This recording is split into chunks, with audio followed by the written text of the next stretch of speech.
नमस्कार दोस्तों, आप सभी का स्वागत है संस्कृत वर्धनम यूट्यूब चैनल में। आज के इस वीडियो में हम लोग महाकवि कालिदास की प्रमुख रचनाओं के बारे में जानेंगे।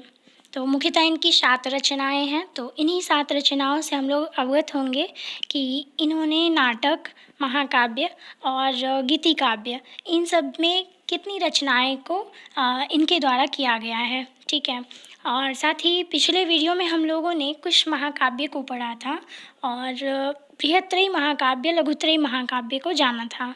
अगर आपने उसको नहीं देखा है तो वो देख लीजिए, आपको लिंक डिस्क्रिप्शन बॉक्स में मिल जाएगा। तो संस्कृत से किसी भी एग्ज़ाम की तैयारी करते हैं आप तो ये आपके लिए ज़्यादा इम्पोर्टेंट होगा, क्योंकि यहाँ से क्वेश्चंस बनते ही बनते हैं। ठीक है। और ये जो है बेसिक नॉलेज है संस्कृत का, तो ये आप सभी को होना ही चाहिए। ठीक है, आपको इससे अवगत होना ही चाहिए। तो चलिए हम लोग महाकवि कालिदास की उन 7 प्रमुख रचनाओं को जानते हैं। तो आइए सबसे पहले तो यहाँ हम लोग इनके नाटक के बारे में जानते हैं। टोटल इनके द्वारा जो रचना किया गया है वो 7 है। ठीक है। और इसमें नाटकों की रचना जो महाकवि कालिदास के द्वारा की गई है, आप लोग ध्यान में रखें कि महाकवि कालिदास एक नाटककार भी हैं, महाकाव्यकार भी हैं और साथ ही खंड काव्यकार भी हैं। ठीक है। इन्होंने गीति काव्य की भी रचना की है। तो सबसे पहले नाटक में इन्होंने 3 नाटकों की रचना की है, जिसमें आता है मालविकाग्निमित्रम, अभिज्ञान शाकुंतलम और विक्रमोर्वशीयम। ठीक है।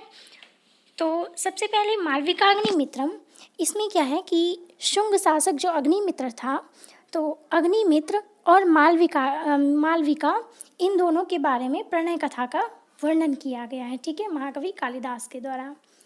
उसके बाद अभिज्ञान शाकुंतलम, अभिज्ञान शाकुंतलम में राजा दुष्यंत और शकुंतला इन दोनों की प्रणय कथा का वर्णन किया गया है। और फिर विक्रमोर्वशीयम, विक्रमोर्वशीयम में एक सम्राट जो पुरुरवा होते हैं उनका और उर्वशी अप्सरा इन दोनों के प्रणय कथा का वर्णन किया गया है। तो ये तीनों रचनाएं जो कि नाटक है वो महाकवि कालिदास के द्वारा रचा गया है। उसके बाद महाकाव्य में इन्होंने 2 महाकाव्य की रचनाएं की हैं, जिसमें आता है रघुवंशम और कुमार संभव, जो कि बहुत ज़्यादा इम्पोर्टेंट है।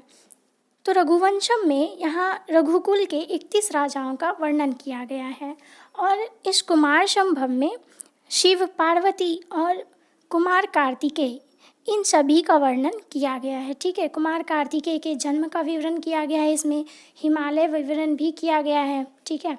तो इसमें कुमार कार्तिकेय, शिव, पार्वती, हिमालय इन सब का वर्णन कुमार संभव के अंतर्गत किया गया है। उसके बाद जो आता है वो है गीति काव्य, जिसको हम लोग खंड काव्य के नाम से भी जानते हैं। ठीक है। तो इसके अंतर्गत इन्होंने 2 रचनाएं की हैं, जिसमें मुख्य है ऋतुसंहार और मेघदूतम। ठीक है। मेघदूतम में क्या है, एक यक्ष और कुबेर इन दोनों के बारे में वर्णन किया गया है कि कुबेर के द्वारा यक्ष को शाप मिलता है। ठीक है।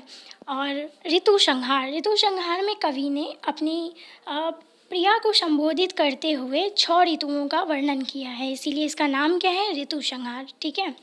तो इस तरह से 7 रचनाएं जो है वो महाकवि कालिदास के द्वारा की गई है और बहुत ज़्यादा इम्पोर्टेंट है।